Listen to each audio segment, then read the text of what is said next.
بسم اللہ الرحمن الرحیم۔ السلام علیکم میرے عزیز طلبہ، آپ سب کیسے ہیں؟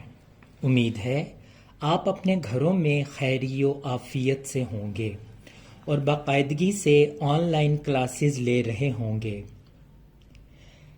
میں ہوں آپ کا اردو معلم نادر شاہین۔ پچھلے لیکچر میں نے حمد نظم کے بارے میں تفصیل سے آپ کو پڑھایا۔ امید ہے آپ نے اچھی طرح سے اسے ذہن نشین کیا ہوگا اور دیا گیا کام اپنی کاپیوں پر بھی کیا ہوگا۔ اب دیے گئے نصاب میں دوسرے چیپٹر کی جانب بڑھتے ہیں، جو ہے درد دل کے واسطے پیدا کیا انسان کو۔ اس سبق کو پڑھنے کے بعد آپ میں معاشرے کے آداب، حسن سلوک کے مفہوم سے آپ اچھی طرح واقف ہو جائیں گے۔ اس کے ساتھ ساتھ آپ کو اسلامی روایات کو جاننے اور محبت، اخوت، اثار، قربانی، سخاوت اور ہمدردی جیسے اوصاف بھی آپ میں پیدا ہو جائیں گے انشاءاللہ۔ تو چلیں آج کا لیکچر شروع کرتے ہیں۔ درد دل کے واسطے پیدا کیا انسان کو۔ یہ مصرع دراصل مشہور زمانہ شاعر میر درد کے شعر کا پہلا مصرع ہے۔ مکمل شعر یہ ہے: درد دل کے واسطے پیدا کیا انسان کو، ورنہ اطاعت کے لیے کچھ کم نہ تھے کرو بیان۔ میرے عزیز طلبہ، چونکہ ہمارا پورا چیپٹر اس شعر کی عکاسی کرتا ہے، اس لیے سب سے پہلے اس شعر کو سمجھتے ہیں، پھر اس چیپٹر کو تفصیل سے پڑھتے ہیں۔ اس شعر کا مفہوم یہ ہے کہ اللہ تعالیٰ نے انسانوں کو ایک دوسرے کے کام آنے، دکھ درد بانٹنے، محبت کرنے، قربانی دینے کے لیے پیدا کیا۔ اگر انسانوں کو صرف اپنی عبادت کے لیے پیدا کرنا ہوتا تو کیا اللہ کے فرشتے اس کی عبادت کو کم نہیں ہیں؟ ان میں آپ جانتے ہیں کوئی اللہ کی حمد و ثنا میں مصروف ہے، تو کوئی قیام میں ہے، تو کوئی سجدے میں ہے۔ ان کو جو جو ڈیوٹیز دے دی گئی ہیں قیامت تک وہ اسی میں مصروف رہیں گے۔ تو پھر آپ خود سوچئے، اللہ کی عبادت کے لیے اگر سارے فرشتے موجود ہیں تو کیا اللہ کو انسانوں کی بھی عبادت کی ضرورت ہے؟ تو اس سے پتہ چلا کہ اللہ نے انسانوں کو ایک دوسرے کا دکھ درد بانٹنے کے لیے پیدا کیا۔ اب میں باقاعدہ طور پر یہ چیپٹر پڑھوں گا اور ساتھ مشکل الفاظ کے معنی بھی تفصیل سے بتاتا چلا جاؤں گا۔ تو شروع کرتے ہیں۔ یہ چیپٹر آپ کی درسی کتاب کے صفحہ نمبر 11 میں موجود ہے۔ آغاز اس شعر سے ہوتا ہے: کرو مہربانی تم اہل زمیں پر، خدا مہرباں ہوگا عرش بری پر۔ اس شعر کا مفہوم یہ ہے کہ اے زمین پر رہنے والے انسانوں، اگر تم ایک دوسرے پر رحم کرو گے، ایک دوسرے کے کام آؤ گے، ایک دوسرے کا دکھ درد بانٹو گے، تو یہ ادا اللہ کو اس قدر پسند آئے گی کہ اللہ کے بارے میں یہ آتا ہے کہ اللہ تعالیٰ آسمان پر تشریف فرما ہے۔ تو اللہ جب ہمارے ایسے اعمال، ایسے کاموں کو دیکھے گا تو اللہ تعالیٰ ہم پر اس قدر مہربان ہوگا کہ ہمارے تمام مشکل کام آسان ہوتے چلے جائیں گے۔ اپنے لیے تو جانور اور پرندے بھی جیتے ہیں، مگر ہم اشرف المخلوقات ہیں اور ہمارا فرض ہے کہ دوسروں کے زیادہ سے زیادہ کام آئیں۔ در حقیقت مخلوق خدا کے کام آنے میں ہی زندگی کا اصل مزہ ہے۔ خوشگوار اور پرسکون زندگی بسر کرنے کے لیے ضروری ہے کہ افراد معاشرہ یعنی معاشرے میں رہنے والے افراد ان میں حسن سلوک یعنی دوسروں کے ساتھ اچھی طرح سے سلوک کرنا، سخاوت یعنی کھلے دل سے ایک دوسرے کی مدد کرنا، اور ایثار یعنی قربانی کا جذبہ پیدا کرنا، ان تمام جذبات جب آپ کے اندر بدرجۂ عتم یعنی مکمل طور پر موجود ہوں گے تو یہ ہمارا معاشرہ ایک مثالی معاشرہ بن جائے گا۔ ایسا معاشرہ جس میں ہر انسان دوسرے کی ضروریات کا خیال رکھے، اس زنجیر کی مانند ہوتا ہے، یعنی اس زنجیر کی طرح ہوتا ہے جس کی کڑیاں باہم مربوط ہوتی ہیں یعنی آپس میں جڑی ہوتی ہیں۔ بصورت دیگر اگر ایسا نہ ہو تو یہ معاشرہ بکھر جاتا ہے، ٹوٹ پھوٹ کا شکار ہوتا ہے، یعنی اس میں لڑائی جھگڑا پیدا ہو جاتا ہے۔ ایک دوسرے کے دکھ درد کو محسوس کرنا اور اس کا مداوا کرنا یعنی علاج کرنا ایسا فعل ہے، ایسا کام ہے جو انسان کو فرشتوں سے بلند اور ممتاز کرتا ہے۔ یعنی جب ہم دوسروں کے دکھ درد کا مداوا کریں گے، دوسروں کی مدد کریں گے تو اللہ تعالی ہمارا مقام فرشتوں سے بھی بلند کر دے گا۔ اب اس شعر کی جانب آتے ہیں جس پر ہمارا پورا چیپٹر بیس کرتا ہے، یعنی میر درد کے بقول درد دل کے واسطے پیدا کیا انسان کو، ورنہ اطاعت کے لیے کچھ کم نہ تھے کرو بیاں سے مراد ہوگا فرشتے، اطاعت یعنی فرما برداری، عبادت، جس کا مفہوم میں آپ کو پہلے بتا چکا ہوں۔ آگے بڑھتے ہیں۔ مسلمانوں کی تاریخ آداب معاشرت کے مختلف پہلوؤں مثلاً ہمدردی، سخاوت، محبت، اخوت، ایثار، حسن سلوک اور احترام انسانیت وغیرہ کی روشن مثالوں سے بھری پڑی ہے۔ الحمدللہ اللہ تعالیٰ نے انسان کی فطرت میں محبت و ہمدردی کا جذبہ رکھا ہے۔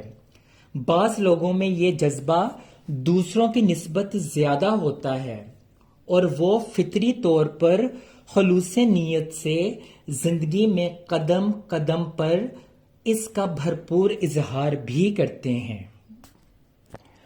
اب مسلمانوں کے کچھ ایسے اسلامی واقعات کی جانب بڑھتے ہیں جن کو پڑھنے کے بعد ہمیں پتہ چلے گا کہ ان میں ہمدردی، سخاوت، محبت، اخوت، ایثار، حسن سلوک اور احترام انسانیت وغیرہ جیسے اوصاف کوٹ کوٹ کر ان میں بھرے تھے۔ ان میں پہلا واقعہ اب میں بیان کرتا ہوں۔ مدینہ منورہ میں خشک سالی کا دورہ ہے، یعنی ایک وقت ایسا مدینہ منورہ میں آیا کہ بارشیں کم ہوئیں جس سے فصلیں تباہ و برباد ہو گئیں اور کھانے پینے کے لیے غلہ وغیرہ وہ ناکافی ہو گیا۔ لوگ شدید قحط میں مبتلا ہو گئے۔ قحط یعنی خشک سالی، یعنی کھانے پینے کے لیے لوگوں کے پاس کوئی سامان موجود نہیں تھا۔ اسی دوران ملک شام سے غلے سے لدے ہوئے 1000 اونٹ قطار در قطار مدینے کی حدود میں داخل ہوتے ہیں۔ مدینہ منورہ کے تاجروں کے لیے یہ خبر خوشی سے کم نہ تھی۔ ان کے دلوں میں خوشی کی لہر دوڑ جاتی ہے، یعنی وہ بہت زیادہ خوش ہو جاتے ہیں کہ اب غلے سے لدے اونٹ آ گئے ہیں، اب ہم تاجران ان غلے سے لدے اونٹوں کے سامان کو خریدیں گے اور منہ مانگی قیمت پر ان کو بیچیں گے۔ ان سب کی یہ خواہش ہے کہ یہ غلہ خرید لیا جائے اور پھر منہ مانگے داموں فروخت کر کے زیادہ سے زیادہ نفع کمایا جائے۔ یہ غلے کے اونٹ حضرت عثمان ذوالنین رضی اللہ تعالی عنہ کے ہیں۔ اب ذوالنین کو بھی میں تفصیل سے بتاتا چلوں۔ حضرت عثمان غنی کو ذوالنین بھی کہا جاتا تھا۔ وہ کیوں؟ کیونکہ حضور اکرم صلی اللہ علیہ وآلہ وسلم کی 2 صاحبزادیاں ان کے نکاح میں آئیں، اس لیے 2 نوروں والا یعنی حضرت عثمان غنی کو ذوالنین اس وجہ سے کہا جاتا ہے۔ حضرت عثمان غنی کا شمار مدینے کے بڑے تاجروں میں ہوتا ہے۔ مدینے کا ہر تاجر آپ کے پاس دوڑا آتا ہے تاکہ وہ زیادہ سے زیادہ غلہ خرید لے اور خوب نفع کمائے۔ حضرت عثمان غنی رضی اللہ تعالی عنہ ہر ایک سے باری باری پوچھتے ہیں کہ وہ کتنا منافع دے گا۔ ہر ایک آپ رضی اللہ تعالی عنہ کو دگنا نفع دینے کی پیشکش کرتا ہے۔ اس پر آپ کہتے ہیں کہ یہ بہت ہی کم ہے، مجھے اس سے زیادہ نفع مل رہا ہے۔ سبھی تاجر حیران ہیں کہ اس قدر زیادہ منافع کون دے رہا ہے۔ وہ حیران ہو کر آپ سے پوچھتے ہیں کہ ہم سے پہلے نہ تو کوئی ادھر آیا اور نہ ہی ہم نے کسی کو یہاں آتے دیکھا، آخر وہ کون ہے جو آپ کو اس سے زیادہ نفع دے رہا ہے؟ حضرت عثمان غنی فرماتے ہیں کہ وہ میرا اللہ ہے جس نے مجھ سے وعدہ کر رکھا ہے کہ وہ 1 کے بدلے میں 10 دے گا۔ یہ جواب سن کر مدینے کے تاجر لاجواب ہو جاتے ہیں۔ انسانی تاریخ میں غنی یعنی سخاوت کے نام سے پہچانے والی اس ہستی نے اسی وقت وہ سارا غلہ اللہ کی راہ میں غریبوں اور مسکینوں میں تقسیم کر دیا، اور اس اثار حسن سلوک اور سخاوت کی کوئی اور مثال کم ہی دستیاب ہوگی۔ اب ہم دوسرے واقعے کی جانب بڑھتے ہیں۔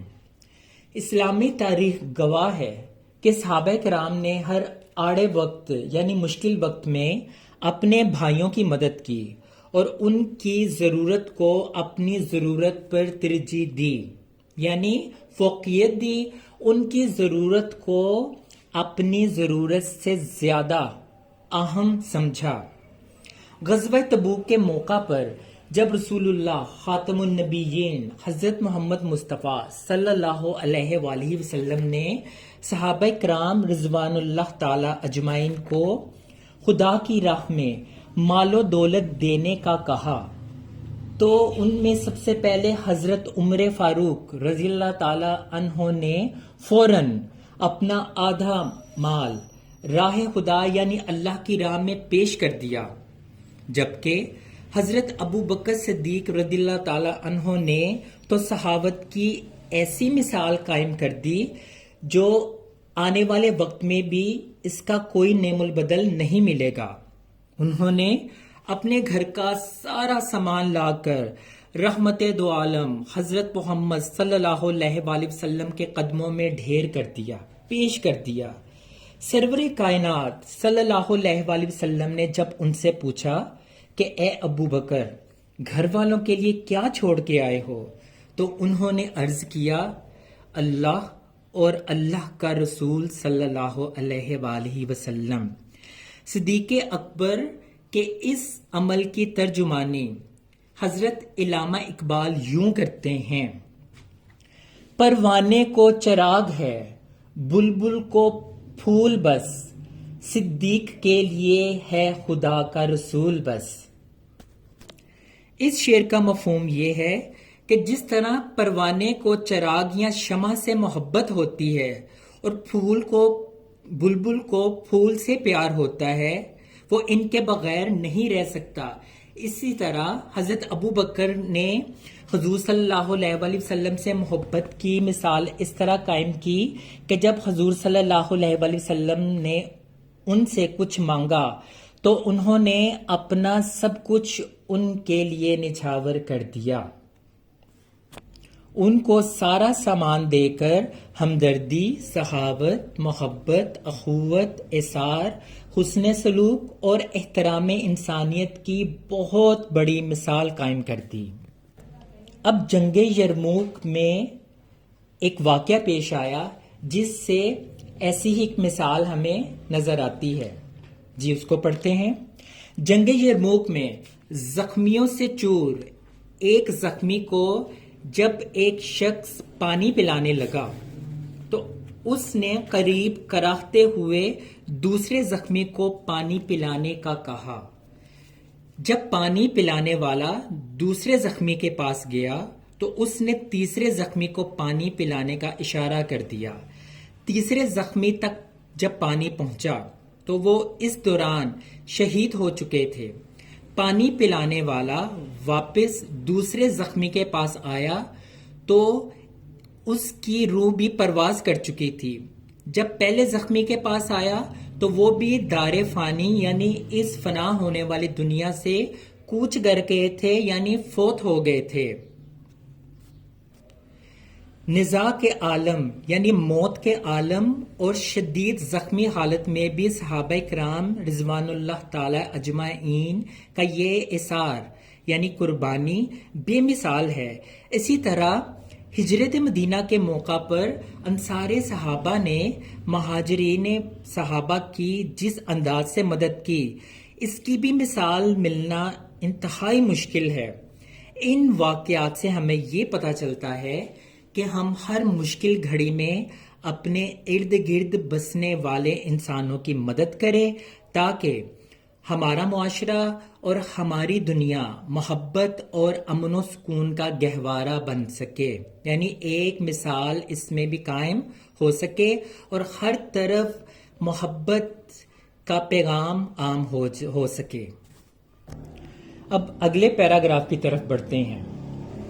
ہمیں اپنے ارد گرد گلی محلے میں ضرورت مند نظر آتے ہیں، ان کی خاطر خواہ مدد کرنی چاہیے۔ غریبوں، مسکینوں اور اپاہجوں کو کھانا کھلا کر ان کی مدد کی جا سکتی ہے۔ غریب خاندانوں کی مالی مدد کر کے یعنی روپے پیسے سے مدد کر کے ان کی ضرورت پوری کی جا سکتی ہے۔ ہمارے معاشرے میں بہت سے ایسے بچے ہیں جو غربت کی وجہ سے اسکول نہیں جا سکتے۔ ہم انہیں تعلیم دلوا کر معاشرے کے کارآمد شہری بنا سکتے ہیں۔ یہ ضروری نہیں کہ ہمارے پاس مال و دولت ہو تو ہم دوسروں کی مدد کرنے کے قابل ہوں۔ ہم چھوٹی چھوٹی باتوں کا خیال رکھ کر اپنے معاشرے کو جنت کا نمونہ بنا سکتے ہیں۔ ہمیں جب ایک جماعت سے دوسری جماعت میں ترقی ملتی ہے تو ہم اپنی پچھلی جماعت کی کتابوں کو یا تو اپنے سٹور میں پھینک دیتے ہیں یا ردی والے کے ہاتھ بیچ دیتے ہیں۔ اگر ہم ان کتابوں کو نہ بیچیں تو یہ کتابیں ان بچوں کو دی جا سکتی ہیں جو مالی مشکلات کی وجہ سے یہ کتابیں نہیں خرید سکتے۔ اسی طرح ہمارے محلے یا ہمسائے میں کوئی بیمار ہے اور وہ ہسپتال نہیں جا سکتا تو ہم اس کی ہسپتال لے جانے میں مدد کر سکتے ہیں۔ کسی بزرگ یا نابینا یعنی جو آنکھ سے نہ دیکھ سکتا ہو اس کو سڑک پار کرنے میں اس کی مدد کر سکتے ہیں۔ حصول تعلیم یعنی تعلیم کو حاصل کرنے میں کسی طالب علم کی مدد بھی کی جا سکتی ہے۔ کسی حادثے کے دوران زخمیوں کی ابتدائی طبی امداد کے ذریعے ان کی جان بچائی جا سکتی ہے۔ اگر ہمارے پاس مال و دولت ہو تو اس سے بھی دوسروں کی مدد کرنا لازم ہے۔ قرآن کریم میں نیک لوگوں کی یہ صفت یعنی خوبی بیان کی گئی ہے کہ وہ اپنے مال سے ضرورت مندوں اور مصیبت زدوں پر خرچ کرتے ہیں۔ حضور اکرم صلی اللہ علیہ وآلہ وسلم کا ارشاد ہے، جو شخص اپنے بھائی کی حاجت یعنی ضرورت کو پوری کرے گا خدا اس کی ضرورت کو پوری کرے گا۔ دنیا میں ہر انسان کسی نہ کسی طریقے سے دوسرے انسان کی مدد کر سکتا ہے۔ در حقیقت وہ اپنی ہی مدد ہوتی ہے، کیونکہ ہر انسان پر اچھا یا برا وقت آتا ہے۔ اگر ایک انسان مشکل وقت میں دوسروں کی مدد کرتا ہے تو پھر جب اس پر کوئی مشکل وقت آتا ہے تو دوسرے بھی اسی وقت اس کی مدد کریں گے. ہم ایک دوسرے کا خیال رکھیں گے تو دوسرے بھی مشکل گھڑی میں ہماری مدد کریں گے. اس سے باہمی بھائی چارے کو فروغ ملے گا، یعنی ہمیں ایک دوسرے کو جانچنے، ایک دوسرے کو کی مدد کرنے کا جذبہ پیدا ہوگا. اس سے ہمارا معاشرہ بھی ترقی کرے گا. دین اسلام میں بھی ہمیں یہی سبق ملتا ہے کہ لوگوں میں سب سے اچھا وہ ہے جو لوگوں کو فائدہ پہنچائے. ہمیں چاہیے کہ ہم ہر ضرورت مند کی مدد رنگ، نسل، زبان، مذہب، علاقے کی تفریق یعنی ان تمام باتوں کے فرق کیے بغیر صرف اور صرف اللہ کی خوشنودی یعنی اللہ کے لیے، اللہ کی رضا کے لیے کریں. آخری شعر یہ بھی علامہ اقبال کا ہے. اس میں علامہ اقبال یہ فرماتے ہیں، پہلے میں شعر پڑھوں گا. خدا کے بندے تو ہیں ہزاروں، بنوں میں پھرتے ہیں مارے مارے. بنوں کہتے ہیں بیٹا جنگلوں. میں اس کا بندہ بنوں گا جس کو خدا کے بندوں سے پیار ہوگا. یعنی اللہ کے بندے تو ہزاروں ہیں جو اللہ کی عبادت کرتے ہیں. وہ آپ جنگلوں میں بھی دیکھ سکتے ہیں، گھروں میں بھی موجود ہوتے ہیں. لیکن علامہ اقبال فرماتے ہیں کہ میں اس کا بندہ بنوں گا جو اللہ کے بندوں کی ضرورت کے وقت مدد کرے گا، یعنی میں اس کا دوست بنوں گا. تو میرے عزیز طلبہ، آخر میں اب یہ چیپٹر ہمیں یہ سمجھا رہا ہے کہ بحیثیت انسان ہمیں چاہیے کہ ہم دوسروں کے زیادہ سے زیادہ کام آئیں، کیونکہ مخلوق خدا کے کام آنے میں ہی زندگی کا اصل مزہ ہے. میں امید کرتا ہوں کہ آج کے چیپٹر کے ذریعے آپ بھی اپنے اندر ایسے اوصاف یعنی خوبیاں پیدا کریں گے اور دوسروں کی مدد کرنے کے لیے ہر وقت تیار رہیں گے. آج کے لیکچر کے ساتھ مشکل الفاظ کے معنی اور اس سبق کے خلاصے کی ورک شیٹس آپ کو مہیا کی جا رہی ہیں، جس کو آپ اپنی اپنی کاپیوں پر تحریر کریں گے.